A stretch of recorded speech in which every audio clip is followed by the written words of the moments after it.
After an injury, a homebound man becomes convinced one of his neighbors is a murderer. Listen as we discuss a warning about Deadpool and Wolverine, my OnlyFans page, and a suspicious photographer who doesn't take any pictures. Then we find out if Rear Window stands the test of time.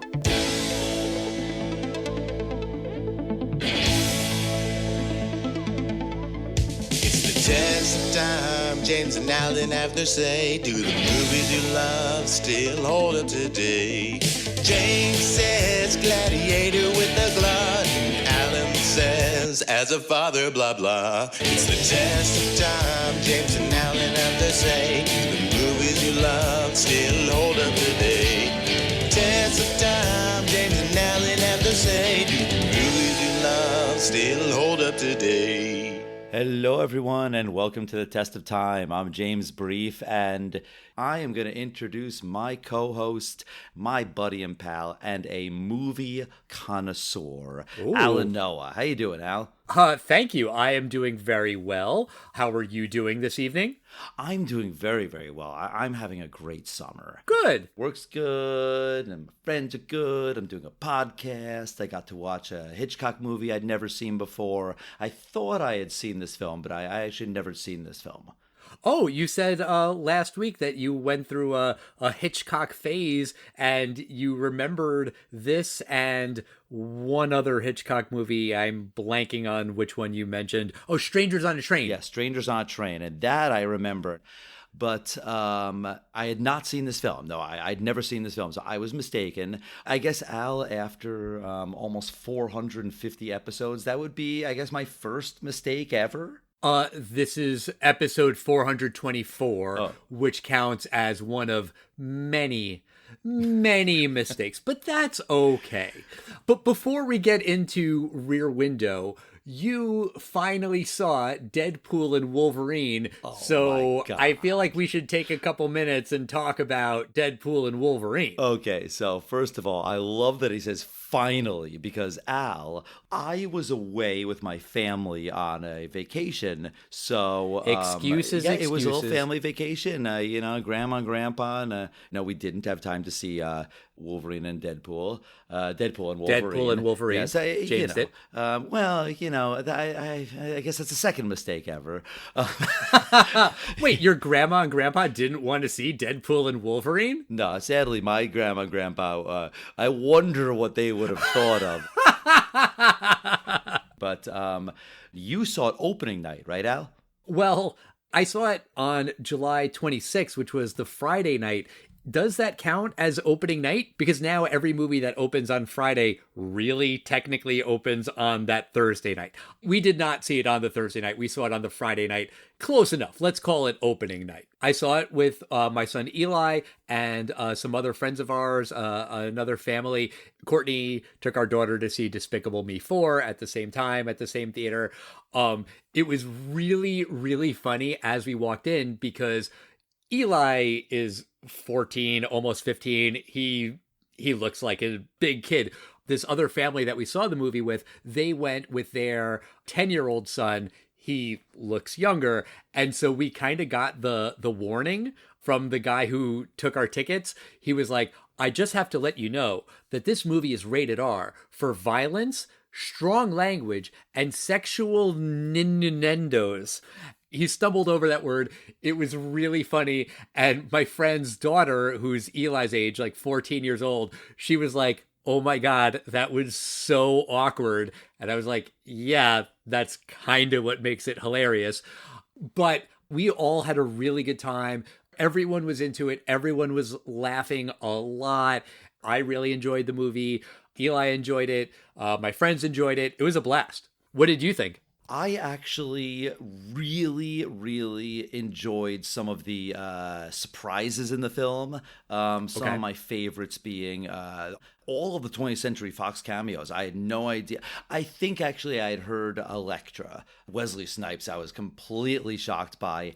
And then I really enjoyed Gambit being there. That was played by Channing Tatum. Did you get the whole deal with why that was a big deal? No, I didn't know about it at the time while watching the movie, but then afterwards I read up about it and was like, oh, okay, I get it.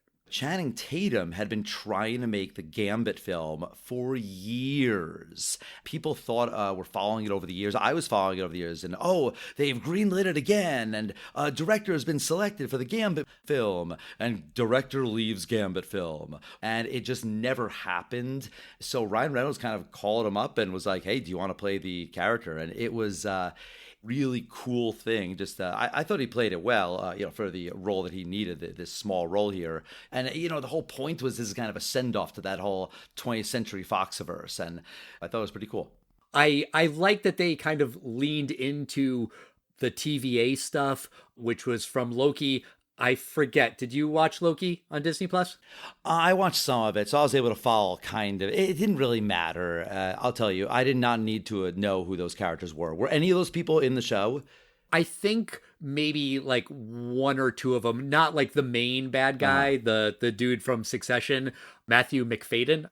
Yeah, he wasn't in Loki, but the void and the monster that eats the people in the void, that's all from Loki. And Deadpool even says, from Loki season 1, episode 5.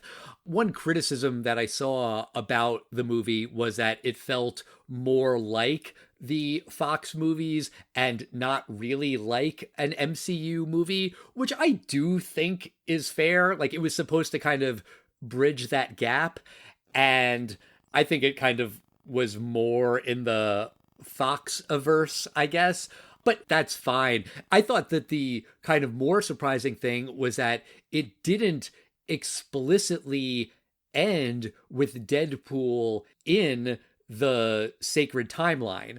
And I did think it was pretty confusing, that scene in the beginning with Happy Hogan, where that does take place on Earth 616, which is the main MCU timeline. Like, basically pretty much everything in the MCU is in that universe.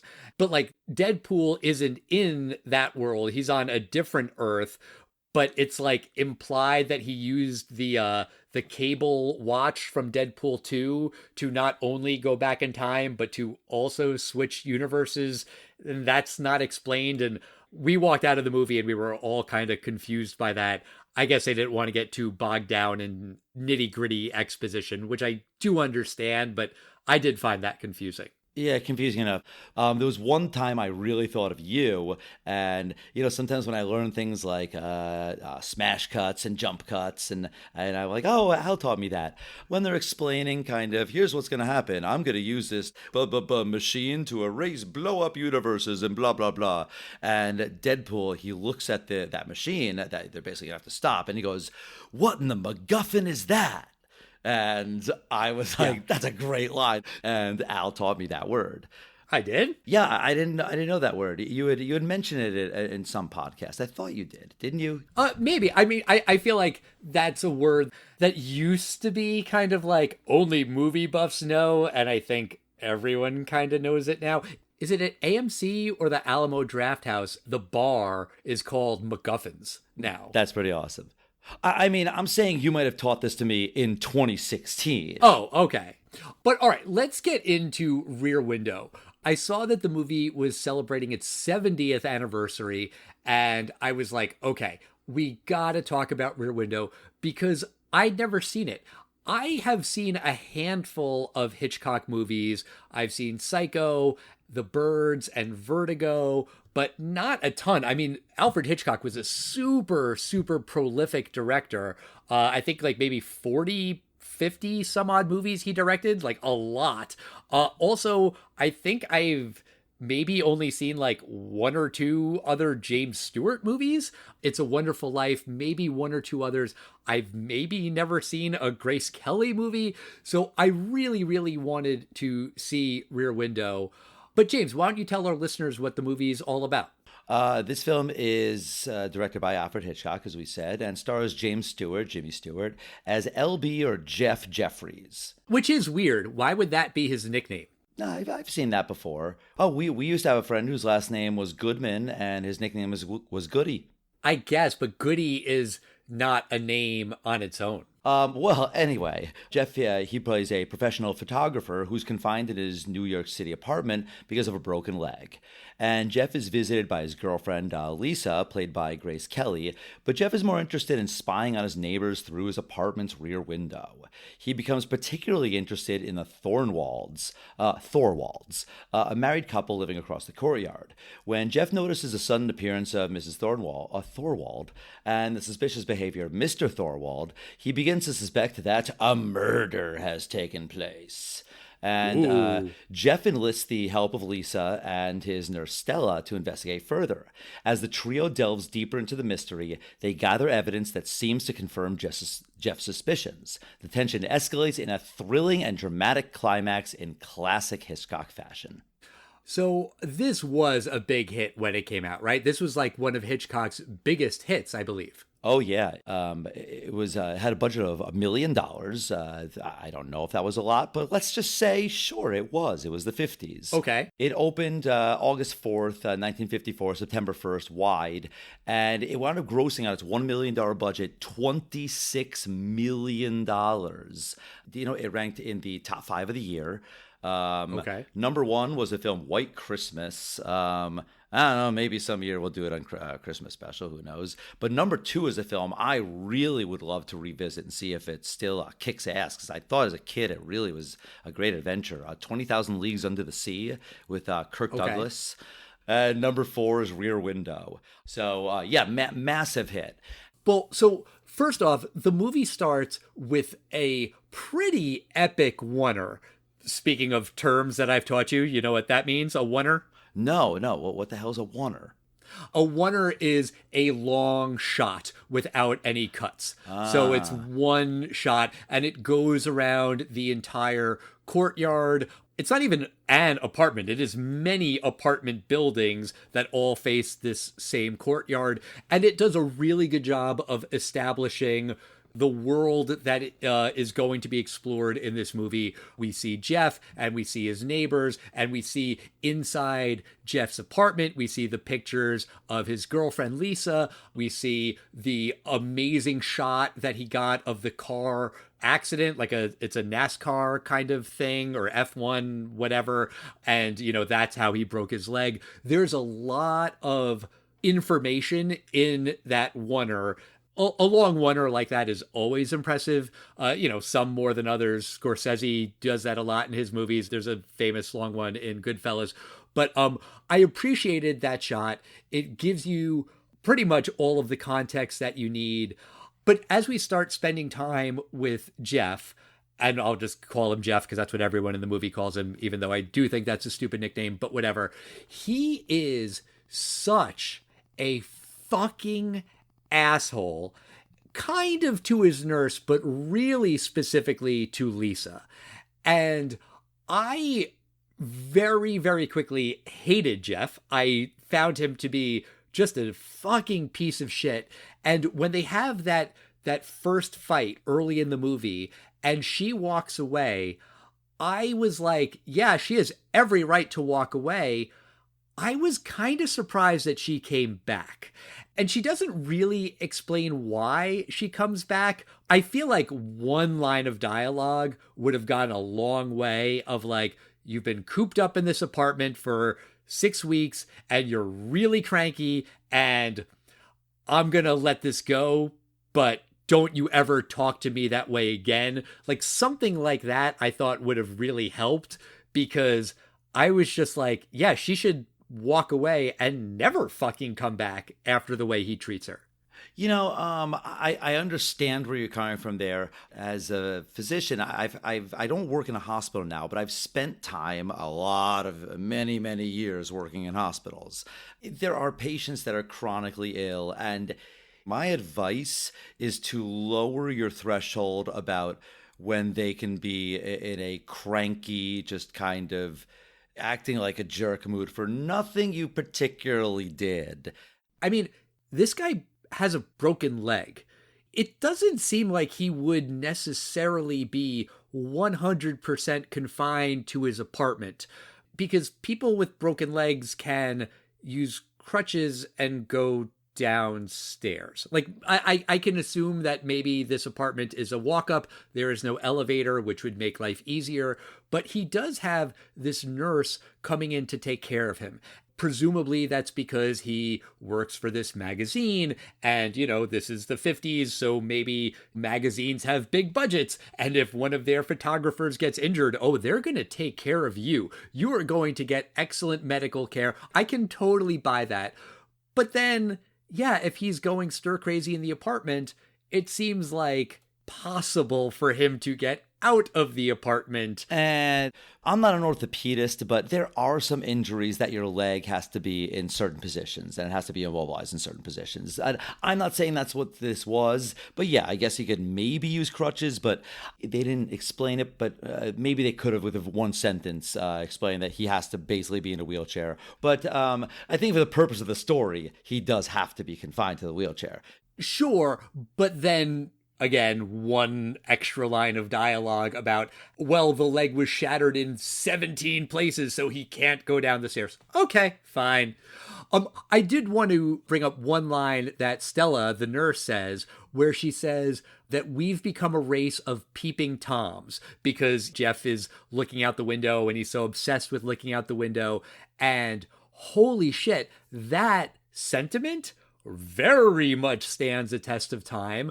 Obviously, this was long before Facebook and Instagram and social media, but if that was true in 1954, it's really fucking true in 2024 when that is so much of the human experience. That is so much of what social media is just being a peeping Tom. I mean, maybe peeping Tom is not the perfect term because if I post pictures on Instagram, I want you to see those pictures, but still it is voyeuristic. You know, you are looking at people's lives and sometimes private moments. That line really leapt out at me. Is this where you're going to plug your OnlyFans page, Al, to find your life in all the voyeuristic moments? No. You know, it's funny you bring up that we live now in such a quote-unquote voyeuristic society. I think it's actually very specific to the 1950s because the 1950s had a very specific problem in the United States, and that was the, like, if you hear anyone in your neighborhood is saying anything un-American, like, snitch on them.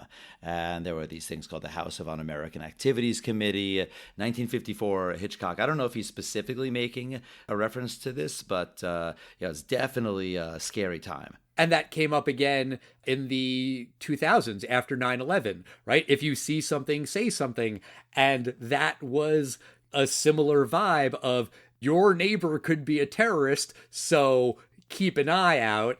And I think that this movie does explore that feeling of voyeurism, and it does sort of toy with the question of, is that the right thing to do? Jeff even says that explicitly. He says, is this moral for me to be looking at my neighbors through a telephoto lens and spying on them?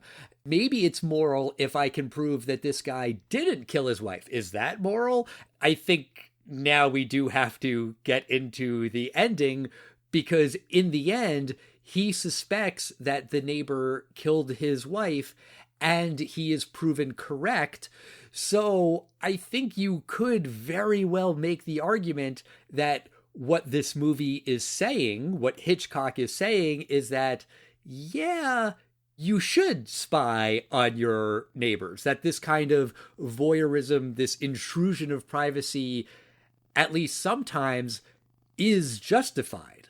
You know, I think that that kind of runs counter to at least what I was expecting. I was expecting the quote unquote lesson to be, no, don't spy on your neighbors. Don't do that. This is a shitty thing to do. But in order for that lesson to really land, then it kind of does have to be a misunderstanding. Like, Mr. Thorwald is brought to justice because Jeff is spying, because he is doing all of this stuff that is morally ambiguous, but it's the right thing to do according to the movie. Right? I don't think he's making that distinction in either way. I think he's saying that in this case, this led to the murder being caught. Here's my point. If Hitchcock is saying that this level of voyeurism is okay, even if it's only okay sometimes. I think that that is a idea that kind of runs counter to conventional wisdom. I think the more obvious idea would be, no, you shouldn't spy on your neighbors. And if he's saying that, no, you should spy on your neighbors, that's fine if that's his opinion, if that's what he wants this movie to say. But I think that in order to make that point, you need to work a little bit harder. You know, like he has to really kind of sell that idea. And I don't know that it fully landed for me. That like, yeah, it's fine to just spy on your neighbors because maybe someone did in fact commit a murder. And like, you know, the evidence that Jeff has early in the movie, actually for most of the movie, is pretty fucking thin. And, Absolutely. you know, we see what Jeff sees. As the person watching the movie, we are 100% from Jeff's point of view. We don't know information that Jeff doesn't know. But then Jeff calls his buddy, the cop, Doyle. He's like, Doyle, you got to look into this. And Doyle does look into it. And like in a comically short period of time, Doyle finds out a lot of information about Thorwald, which I felt was unrealistic. But Doyle says, I found out that this guy, he sells costume jewelry and he pays his rent on time and his wife is really sick and he took the train at 6 a.m. and his wife got on the train. And it's like, wow, you found out a lot of information without a warrant, without any probable cause in like, I don't know, a couple of hours. And then he also says that the wife did go upstate. Like the cover story that he sent his wife to some facility upstate for medical treatment does seem to be true. And so he has no reason to investigate any further. And yet he keeps looking into it. It's like, well, no, it kind of seems like an open and shut case at that point. Yes, we know from watching the rest of the movie that that's not true, but why would he continue to investigate when all signs point to, yeah, the guy's got a sick wife and he sent her to a facility upstate for treatment. What's the suspicious thing there? Because Jeff is like, I got a feeling. I think he's kind of humoring his sick friend. I think he wants to like prove him wrong too. I have to say I was underwhelmed by this reveal that yes, Thorwald did in fact kill his wife, and it basically was everything that Jeff thought it was. In a way, it's sort of binary in a sense, right? Either Mrs. Thorwald is dead or alive. It's either or. But at the same time, we're kind of given two possibilities in the movie. Either it's like Jeff says, and Mr. Thorwald killed Mrs. Thorwald, or it's like Doyle says, and Mr. Thorwald brought Mrs. Thorwald upstate.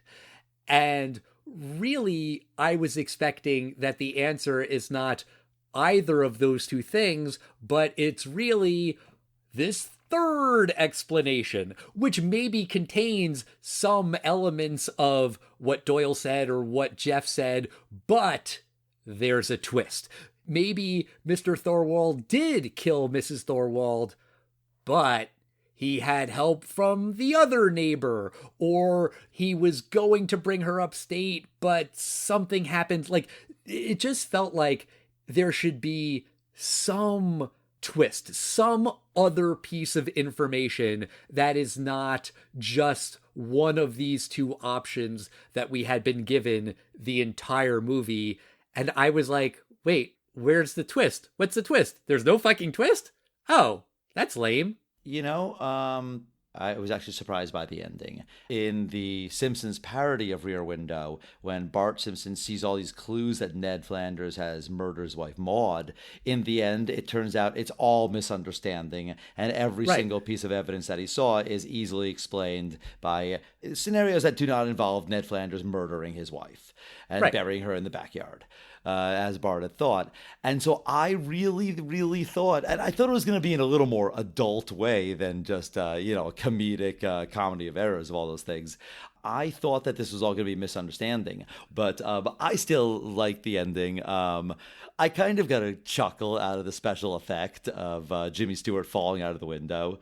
Oh my God, that was so bad. Yeah, I mean, so bad. By today's standards. But I mean, it is completely unfair to say that sucked, but it sucks by today's standards, yes. Sure. But, yes, of course. I definitely predicted the last shot of the scene, but of the movie, but I thought it was a good gag. You saw it coming, right? The last shot of the movie.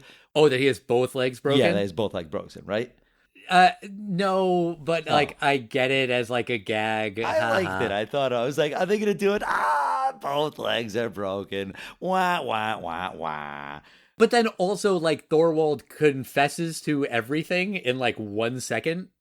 You know, he confesses right away because he did it, and the police are like, we're here. Sure. I guess I just kind of more felt like it all wrapped up really, really nicely with a beautiful bow, and then it just ends where, yep, Jeff was right. He and Lisa live happily ever after. I felt like, okay. I hear that. It was a pretty abrupt ending. The one thing I thought was really funny about the ending was when Jeff is trying to temporarily blind Thorwald as he's in his apartment, and he has these flash bulbs that you can use once and then they are garbage and he needs to get another one. He's like reloading his flash bulbs, which I thought is funny. I mean, I have never used a camera like that, so fine, sure, I buy it. It is also notable that throughout this movie, Jeff doesn't take any fucking pictures. He's got the camera. He's a photographer. He's seeing stuff through the telephoto lens, and he suspects a crime is happening. Take some pictures. Get some evidence. Maybe they're not all going to be great pieces of evidence, but you've got the fucking camera. And he never takes any pictures. He just uses the flash at the very, very end. He does. Well, let me ask you, Al. 1954, Rear Window comes out. It is the number 4 film of 54. Do you think 70 years later, in 2024, this film stands the test of time? I gotta be honest with you, James. I was really struggling with this question because this movie is a classic. It is on the lists. It's on the AFI list. It's got like a 100% on Metacritic or Rotten Tomatoes or one of them, I forget which. It is a beloved movie. And as a piece of filmmaking, it's really fucking impressive. From the oneer at the beginning to the set that was created, this set looks like a real apartment building or apartment buildings surrounding a courtyard. It was all built on a soundstage. Most of the apartments were actual working apartments that had running water, and some of these neighbors who weren't being filmed a lot of the time were able to just kind of live there, like in between takes, and, you know, eat and sleep and go to the bathroom because these apartments were that fully furnished. And the movie does a really good job of putting you in Jeff's shoes and like making you feel like you are him. Like, I found the movie to be really claustrophobic because so much of it takes place in this one small West Village apartment, and I think that's very much by design. I found it unsettling, but like that's what Hitchcock was going for, so that's not a criticism. I do think though that from a test of time perspective, sure, you could remake this movie, but it would have to be done in a very, very different way because now, 70 years later, it's not just one weirdo who's a photographer and has a telephoto lens. Everybody's got a camera. Everybody can see everything. I think if you remade the movie, it would probably incorporate that aspect, that there's a million cameras and Jeff would be looking for the footage from this security camera and that security camera to kind of reinforce his theory or disprove his theory and whatever.